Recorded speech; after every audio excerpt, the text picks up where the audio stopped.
Welcome to Good English Now. Today we're learning good English for describing flu symptoms at an urgent care clinic. We'll cover medical vocabulary, common phrases, and how to communicate effectively with a doctor so you can get the care you need. But first, let's learn about an important phonogram, double E that always says E. The double E phonogram has one common sound, a long E sound as in feel. E as in feel. E as in week, as in there are 7 days in a week, and E as in need. Well, let's get started. It's a busy afternoon at an urgent care clinic, and Zoe, a mother of several young children, is waiting to see the doctor about her flu-like symptoms. She looks worried and tired. Oh, I hope I can explain everything clearly. I'm so worried about the kids catching this. Hello, I'm Dr. Chen. What brings you in today? Hello, Dr. Chen. I'm feeling under the weather, and I'm worried it might be the flu. I'm sorry to hear that. Can you describe your symptoms for me? Well, I've been running a fever since yesterday, and I feel like I've been hit by a truck. My body aches all over. I see. How high has your fever been? Well, it was 101.3 when I checked this morning. I've also got this nasty cough that's keeping me up at night, and my throat feels like I've swallowed sandpaper. That sounds uncomfortable. Are you experiencing any other symptoms? Yes, I've completely lost my appetite, and I'm having chills on and off. But what's really got me feeling blue is worrying about my kids. I have 3 little ones at home, and I'm scared they'll catch it too. I understand your concern. It's tough being sick when you're a mom. Let's take a closer look and see what we're dealing with. Well, Zoe, based on your symptoms and my examination, it does appear you have the flu. But don't worry, we'll get you on the road to recovery soon. Oh dear, I was afraid of that. What should I do about the kids? That's a great question. First, let's talk about your treatment. Then we'll discuss how to protect your family.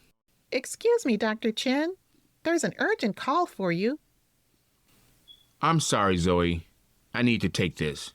I'll be back in just a moment. I hope everything's okay. I feel like such a bug factory right now. Thank you for your patience, Zoe. Now, where were we? Oh, yes, your treatment plan. Yes, and what about the kids? I'm worried sick about them catching this. I understand. Let's tackle this one step at a time. I'm going to prescribe antiviral medication for you. It won't cure the flu, but it can help reduce the severity and the duration of your symptoms. That sounds good. Will it help protect the kids too? The best protection for your kids is to minimize their exposure. I know it's tough, but try to isolate yourself as much as possible.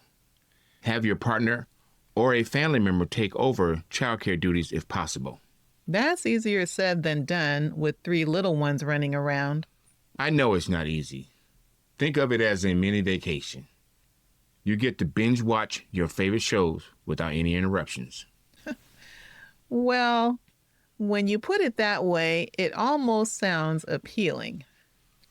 That's the spirit. Let's talk about some practical steps. Wash your hands frequently.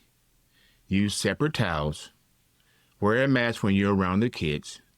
And make sure everyone in the house is washing their hands regularly too. Okay, I can manage that. But what about meals and taking care of the house? For now, let the house go. Your health is more important than a spotless home. As for the meals, it's time to put those takeout menus to good use. Or better yet, ask friends or family to drop off some meals. It's hard not to worry about everything. I understand. But remember, Taking care of yourself is the best way to get back to taking care of your family. Now, let's talk about your recovery. Plenty of rest and fluids are crucial. Over-the-counter pain relievers can help with the fever and the aches. How long do you think it'll take before I'm back on my feet? Most people start feeling better within 5 to 7 days, but it can take up to 2 weeks to fully recover. Don't try to rush it. Your body needs time to heal. 2 weeks? Oh boy, the kids are going to think they've hit the jackpot with all that extra screen time. Look at it this way. You're giving them a crash course in independent play. It's educational. I like your optimism, Dr. Chen. Thank you for being so thorough and understanding. You're welcome, Zoe. That's what I'm here for. Now, do you have any other questions about your treatment or how to manage at home? I think you've covered everything. I'm still a bit nervous, but I feel much better prepared now. That is great to hear. Remember, if your symptoms worsen or you have any concerns, don't hesitate to call us. And Zoe, don't be too hard on yourself.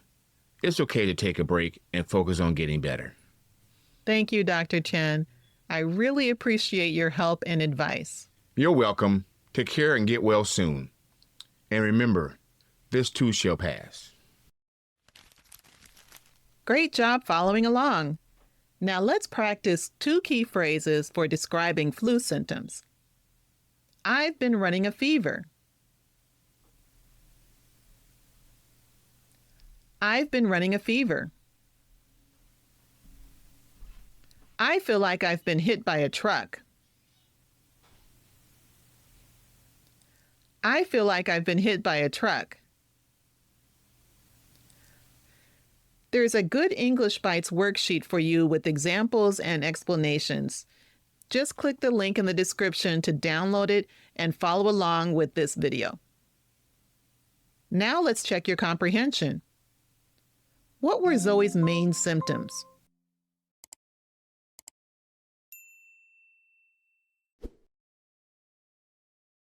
That's right.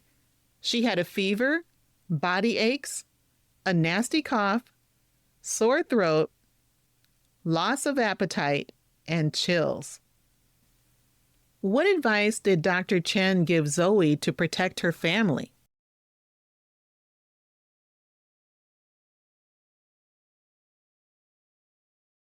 Yes, he advised her to isolate herself, have someone else take over childcare if possible, wash hands frequently, use separate towels, and wear a mask around the kids. How long did Dr. Chen say it might take Zoe to fully recover?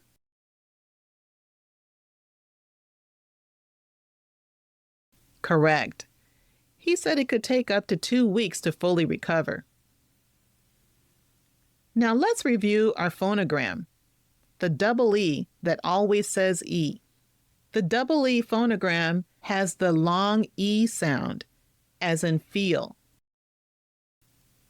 weak, and need. Here's a tricky word, appreciate. Appreciate. Remember, it's pronounced appreciate. Let's say that together. Appreciate. Depreciate means to recognize the full worth of something. To wrap up, today we've learned about describing flu symptoms, common phrases used during a doctor's visit, and how to communicate effectively in a medical setting. We've also covered some strategies for managing illness when you're a parent. Now for this week's challenge. Check out the pinned comment below. I've asked, what's your most memorable sick day experience? Answer it in the comments. I'm excited to see your creative ideas, and I'll feature some of the most interesting responses in a future video. Remember to download your Good English Bites worksheet from the link in the description. Use it while watching this video to practice your pronunciation and your intonation. If you've enjoyed this lesson, please like and subscribe to Good English Now for more helpful English learning videos. I'll see you in the next video where we'll continue building good English now.